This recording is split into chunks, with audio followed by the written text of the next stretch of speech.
Paglapag ng nilalang sa kanilang harapan, kasabay noon ang pagsilay nila ng mga lumilingas na mga mata sa madilim at mapunong parte na sakop ng kanilang baryo. Kaya kaagad nilang inihanda ang kanilang mga sarili. Kanya-kanya silang mga orasyon nun para itaas ang kanilang mga kabal sa katawan. May pagkakataong habang ginagawa nila ito, nakakaramdam sila ng mga presensyang pamilyar.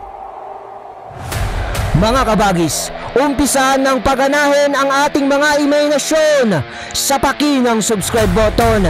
Palike na rin mga kabagis ko. Salamat. Alam ni Luis na tangan ng gabunan na iyon ang birtud ng putik at ang mutya ng hangin, kung saan iyon ang pangunahing ginagamit ng nilalang upang magbigay sa kanila ng 5 na mag-alangang umatake. Alam nila na sarado ang depensa ng nilalang at mahihirapan din sila kung sila ang unang aatake. Maya-maya pa, bumungad na rin sa kanila ang nasa 7 gabunan na purong bahid ng dugo ang mga balahibo sa katawan. At sa tingin ni Luis, bilang siya ang mas nakakakilala sa mga gabunan, alam niyang magkakaiba ng uri ang mga yon. Subalit ang nakaagaw ng pansin niya ay ang isang gabunan na kahalintulad ng apo ni Tandang Kaim na isang malakat. Napakalakas naman ng loob mo, Antingero, na magpadala ng isang hampas lupang nilalang para lang ako ay hamunin. Hanga ako sa tapang ng mga kagaya mo. Pero ngayong gabi, tutuldukan ko na ang katapangan na ipinapakita mo. Ikaw at ang 4 mo pang mga kasama ay ihaharap ko kay kamatayan. Wika ng gabunang Antingero kasabay ng pagtanggal nito ng kanyang talukbong. Sumaglit na lang si Luis ng salita. Tignan na lang natin. Kasabay ng pagtanggal nila ng kanilang mga suot na pampaa at paghugot nila ng kanilang mga sandata gamit ang aral ng 7 palabras. Nag-ihip si Luis ng mga sumpang dasal sa hangin na ipinakalat niya sa paligid na may kasamang mga tigalpo na halos doble ang bisa. Nang magawa ito ni Luis, nagsiangil ang mga gabunan na parabang isa yung malaking balakid sa kanilang pakikipagtuos sa mga Antingero. Isang kahangalan ang ginawa mo, Antingero. Heto na naman tayo. Gagamitin mo na naman ang kaalamang minsang ko ng tinalo. Oo, napatay mo ang ama ko. Pero ibig sabihin nun ay natalo mo na rin ang kaalaman na tinangan nito. Sagot naman ni Luis. Sige nga, ipaliwanag mo kung paanong di ko natalo ang kaalamang tinatangan ng iyong ama. Gayong nagawa kong pahirapan at patayin ang kasangganyang mandirigmang Anggitay. Sagot naman ni Gonzalo. Sige, kung nais mo, ipapaliwanag ko to sa pamamagitan ng iyong kamatayan. Wika ni Luis sabay bato niya ng orasyon kay Gonzalo.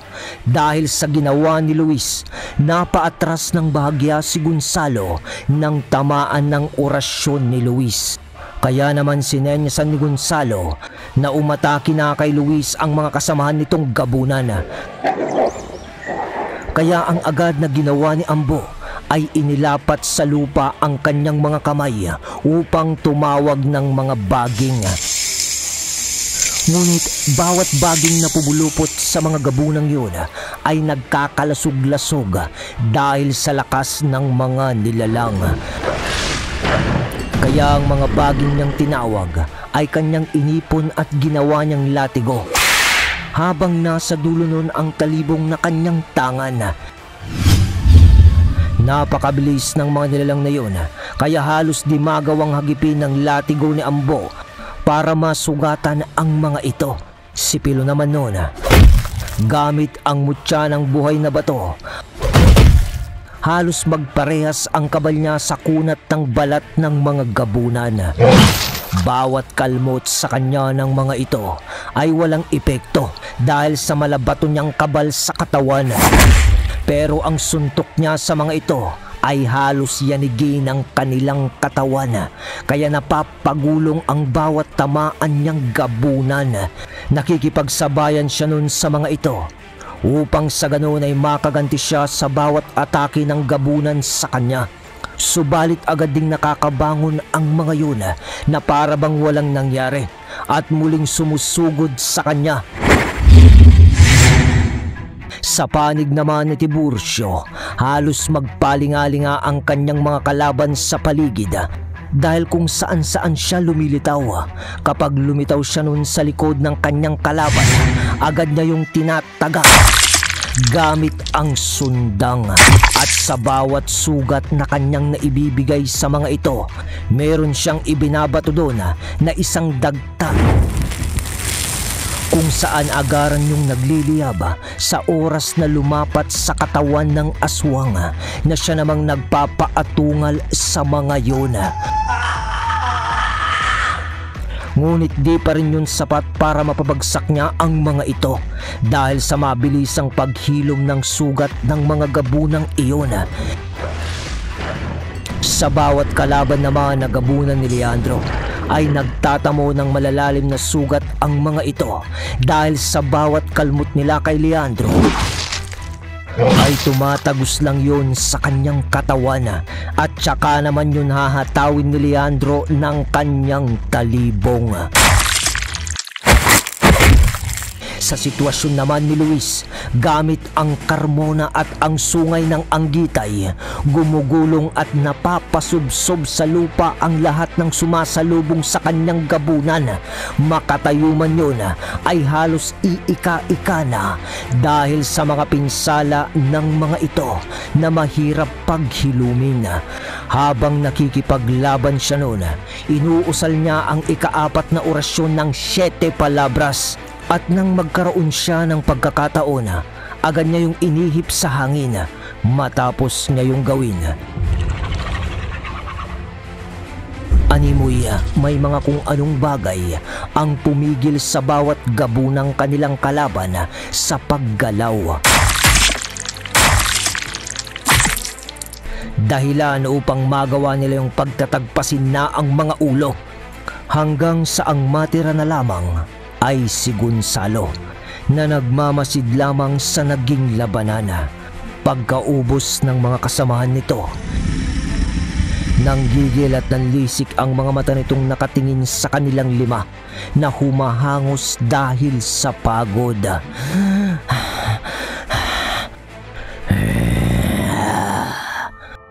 Pag-aangil pa ni Gonzalo. Sa pag-aangil ni Gonzalo, biglang umalimpuyo ang malakas na hangin at sa pagturo nito sa kanilang 5, bigla silang binayo ng malakas na hangin dahilan upang napaluhod sila sa lupa. Huwag lamang matangay ng daloy ng hangin. Ngunit nang makita nilang humakbang si Gonzalo para tumapak sa basang lupa sa lugar, agad yung naglaho. Kasabay noon ang pagtilapon ni Ambo nang lumitaw sa harapan nito si Gonzalo. Sabay kalmot nito sa kanyang dibdib. Walang nagawa ang kabal noon ni Ambo sa lakas ng binitawang pag-atake ni Gonzalo.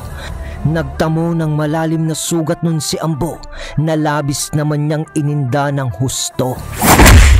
Pagtalsik ni Ambo, kasabay noon ang bigla ang pagpapalit ng anyo ni Gonzalo.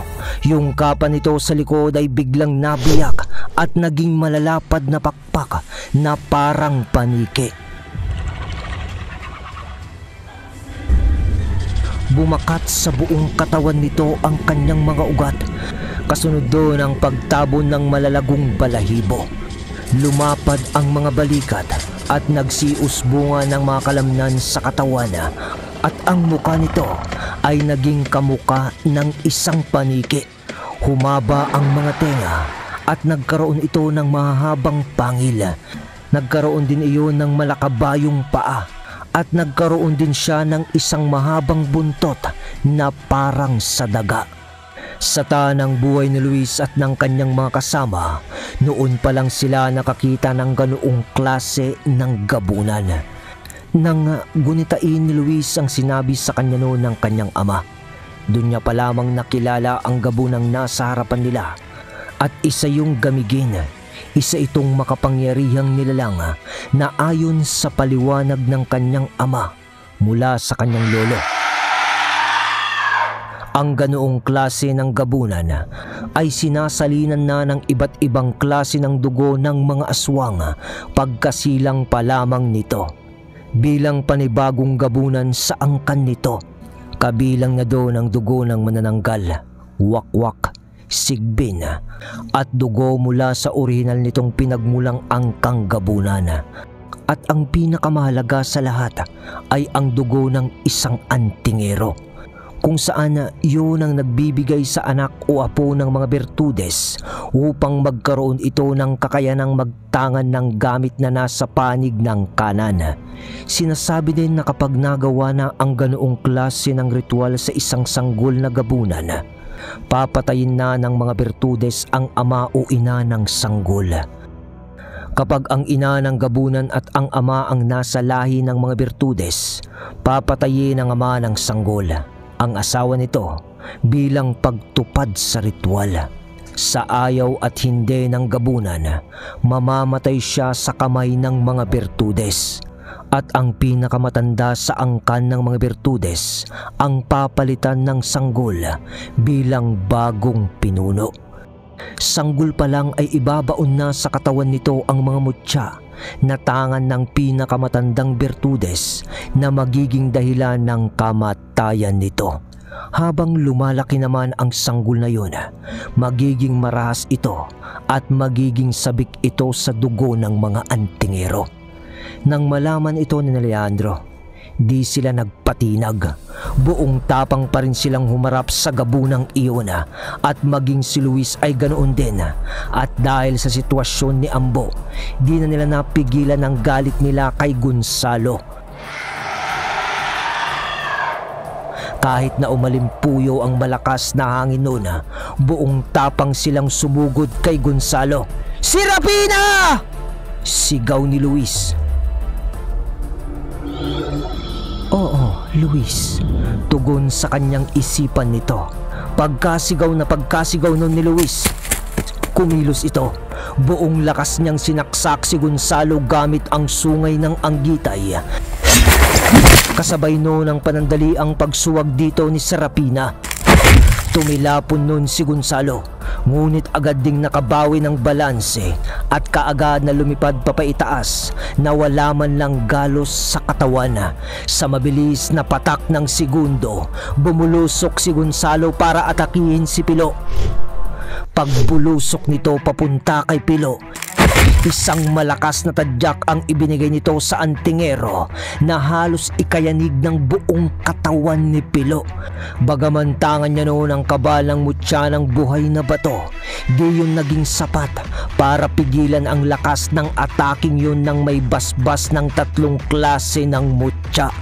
At dahil sa natanggap na atake ni Pilo, sumuka ito ng bahagya ng konting dugo at agad na napaluhod sa lupa. "Pilo!" sigaw ni Luis. "Leandro, Tibo, tulungan mo muna si Ambo at Pilo." Sabay utos niya kay Leandro at Tiburcio. Ngunit sa pagsunod sa utos sa kanya ng dalawa, hinarang ang mga ito ni Gonzalo. Nanlaki na lang ang mata nilang dalawa noon nang biglang lumapag sa harapan nila ang antingerong gabunan. At sa pag-atake nito kay Pilo, nayanig ang katawan ni Gonzalo nang salagin ng mabilis ni Luis ang atake nito. Humarang kasi si Luis para sa ataking yun. At sa sandali naman na yun, nang pasan-pasan na ng dalawa si Ambo at si Pilo. Nakakalakad pa naman kasi si Pilo, kaya sinabihan nito si Leandro na balikan si Luis para tulungan. Pagkalapit ni Pilo kay Tiburcio, agad silang nagkubli gamit ang abilidad ni Tiburcio. Nilapatan nila noon ang paunang lunas si Ambo na nagtamo ng malalalim na sugat sa dibdib. "Huwag niyo na akong alalahanin. Tulungan niyo si Kuya Sito at Leandro. Sige na! Kaya kong sarili ko." Wika ni Ambo na nahihirapan ang tinig, sabay dakot nito ng katawan ng baging at pilit na kinatasyon para ipahid sa kanyang sugat. Matapos makapagwika ni Ambo, binulungan ito ni Pilo ng orasyon sa noo para sa pansabulag. "Sige, Ambo, diyan ka lang. Babalikan ka namin." Sagot naman ni Pilo dito. Sabay tayo na ng dalawa, sabay tungo pabalik sa labanan. Samantalang nagtamo na rin ng mga sugat noon si Leandro at Luis sa katawan dahil sa bisa ng birtud ng putik na tangan ng gabunan. Naglalaho ito sa paligid habang nakaambana ang pag-atake na di nila naiiwasan. Dahil sa kaganapan, biglang itinarak ni Luis ang sungay ng Anggitay sa lupa. Kasunod ng paglitaw ng gabay nitong mandirigmang Anggitay.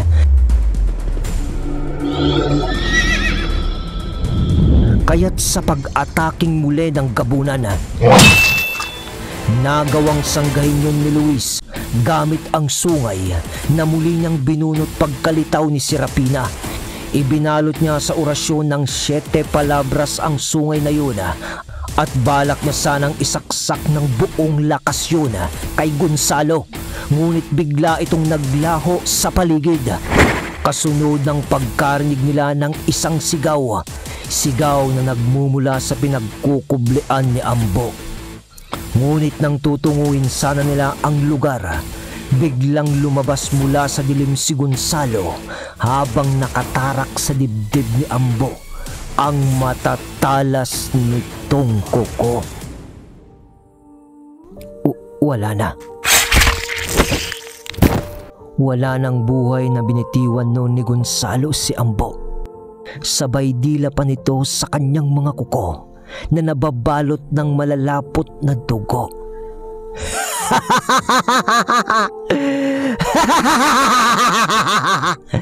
Ngayon, mga antingero, pagsisisihan nyo na kinalaban nyo ang isang kagaya ko na alam naman ninyong wala kayong magagawa para ako ay talunin.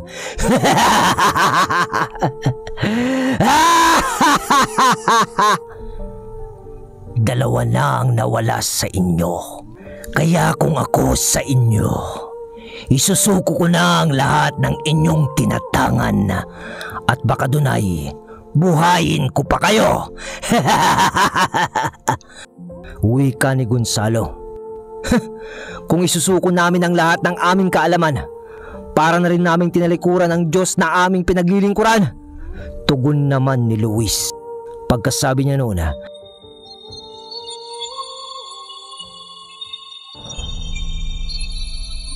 kasabay noon ang pagliliwanag ng mata ni Siparina at ni Luis.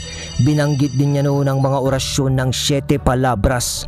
Kasunod ng pagbulong niya ng mga orasyon din ng medalyon ng La Pieta.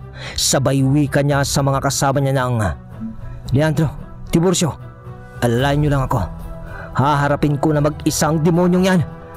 Di ko hayaang may mapahamak pa sa inyong dalawa." "Sige, Kuya Sito." Tugon ni Tiburcio na nagulat sa tangang presensya ni Luis. Pagkasagot noon ni Tiburcio ay siya namang pagtakbo ni Luis pasugod kay Gonzalo. Nagbabanggit siya noon ng mga orasyon na isinama niya sa kanyang laway, sabay dila niya sa kanyang hinlalaki na siya namang ipinahid niya sa talim ng Carmona. "Sugod! Sugod lang ang tingero!" Sigaw ni Gonzalo habang nakangising nakaabang kay Luis. Nang malapit na si Luis kay Gonzalo, buong lakas siyang lumundag sa ere para hatawin ng Carmona si Gonzalo. Ngunit sa paghataw ni Luis ng Carmona, sinalag ito ni Gonzalo gamit ang mga braso nito habang nakangisi. "Yan lang bang kaya mo?" Muling sigaw ni Gonzalo, sabay hawi niya kay Luis. Nanlaki na lang ang mga mata noon ni Luis nang makita niyang kusang naghihilom ang mga sugat ni Gonzalo, kasabay ng pagtagas noon ng animoy buhangin na sumasabay sa ihip ng hangin. Luis, ang mutya ng buhangin. Mag-iingat ka. Ang mutya na yan ang nagpahirap sa aming dalawa ng iyong ama. Uwi ka ni Serapina sa isipan ni Luis. Sige Serapina, tugon ni Luis. Ngunit maya-maya lang ay umalimpuyo ang malakas na hangin sa palibot ni Gonzalo.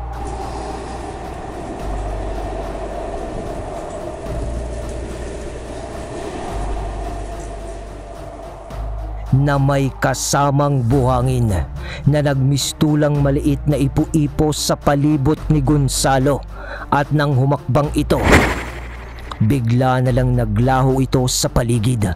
Paglitaw ni Gonzalo sa likod ni Luis, agad itong nagpakawala ng malakas na sapak na may basbas ng mutya ng buhangin. Ngunit, papaanong uwi ka ni Gonzalo nang makita nito ang bigla ang ginawang pagsalag doon ni Leandro? Ngunit dahil sa abilidad ng mutya ng hangin na sinabayan ng abilidad ng mutya ng buhangin, nagawang makita ni Gonzalo ang nagkukubling si Tiburcio na siya palang naging dahilan ng bigla ang paglitaw ni Leandro sa likuran ni Luis para salagin ang atake ni Gonzalo. Agad na binalingan yun ni Gonzalo ng malakas na pagkalmot na nagawa namang iwasan ni Tiburcio dahil sa paghawi sa kanya ni Luis para iiwas sa atake ni Gonzalo. Yan ang kahinaan nyo, mga antingero. Masyadong malambot ang mga puso nyo. Uwi ka ni Gonzalo matapos iiwas ni Luis si Tiburcio sa atake nito. Nagkakamali ka ng iniisip, Gonzalo. Malalambot ang puso namin dahil inuuna namin ang mas higit na nangangailangan kesa sa sarili naming buhay. Pero isa yun sa nagpapatibay ng aming imahe at pagkatao sa lipunan. At higit sa lahat, isa ito sa nagpapatibay ng isang solidong samahan. Maaaring nagapin nyo ang dalawa sa aming pangkat, pero di ibig sabihin nun ay natalo mo na kami. Kaya huwag kang magpakasaya. Hindi pa tapos ang laban. Seryosong tugon ni Luis. Alright, yan, nakapag-upload din mga kabagis ko. Ang tindi nun. Gabunang antingero. Welcome back to me dito sa bahay, mga kabagis. Inuna ko na ito, mga kabagis ko, sa recording at saka editing. Madaling araw kami nakauwi kaya yun, bale diniretso ko muna. Paidlip-idlip yung tulog, pero at least naihabol ngayong araw itong kwento na to. Paano? Bukas na lang ulit, mga kabagis ko. At wala muna tayong shoutout ngayon. Di pa ako nakapagbasa. Salamat sa suportang tunay.